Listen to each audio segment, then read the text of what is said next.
ପିଲାମାନେ, ଆଜି ଆମେ ପ୍ରାଣୀଜ ଖାଦ୍ୟ ଓ ଉଦ୍ଭିଦଜ ଖାଦ୍ୟ ବିଷୟରେ ଜାଣିବା।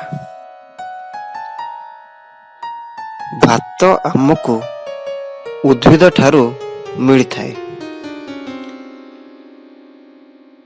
ରୁଟି ଆମକୁ ଉଦ୍ଭିଦ ଠାରୁ ମିଳିଥାଏ।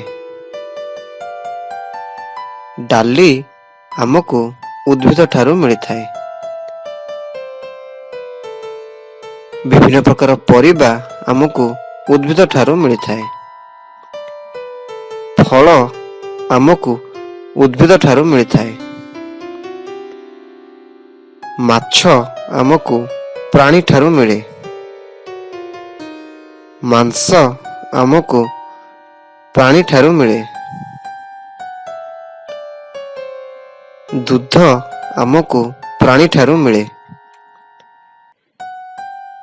ଚିନି ଆମକୁ ଉଦ୍ଭିଦ ଠାରୁ ମିଳିଥାଏ। ଘିଅ ଆମକୁ ପ୍ରାଣୀ ଠାରୁ ମିଳିଥାଏ। ଆମେ ଆମ ଖାଦ୍ୟ ଉଦ୍ଭିଦ ଓ କେତେକ ପ୍ରାଣୀ ଯଥା ମାଛ, ଛେଳି, କୁକୁଡ଼ା ଇତ୍ୟାଦିଙ୍କ ଠାରୁ ପାଇଥାଉ। କିନ୍ତୁ ପିଲେ କହିଲ ଦେଖି, ମାଛ, ଛେଳି, କୁକୁଡ଼ା ଇତ୍ୟାଦି ପ୍ରାଣୀ ତାଙ୍କର ଖାଦ୍ୟ କାହାଠାରୁ ପାଆନ୍ତି? ଏମାନେ ଖାଦ୍ୟ ପାଇଁ ପ୍ରତ୍ୟକ୍ଷ ଓ ପରୋକ୍ଷ ଭାବରେ ଉଦ୍ଭିଦ ଉପରେ ହିଁ ନିର୍ଭର କରିଥାନ୍ତି। ଆମେ ଆମର କେତେକ ଖାଦ୍ୟ ପ୍ରତ୍ୟକ୍ଷ ଭାବେ ଉଦ୍ଭିଦ ଠାରୁ ପାଉ। ଆଉ କେତେକ ଖାଦ୍ୟ ଯେପରି ମାଛ, ମାଂସ, ଅଣ୍ଡା ଇତ୍ୟାଦି ପରୋକ୍ଷ ଭାବେ ମଧ୍ୟ ଉଦ୍ଭିଦ ଠାରୁ ପାଉ। ଯେପରି ଛେଳି ଗଛପତ୍ର ଖାଏ, ଛେଳି ମାଂସକୁ ଆମେ ଖାଉ। ମାତ୍ର ପିଲାମାନେ, ତୁମେ ଜାଣିଛ ଉଦ୍ଭିଦ ତାହାର ଖାଦ୍ୟ କେଉଁଠାରୁ ପାଏ?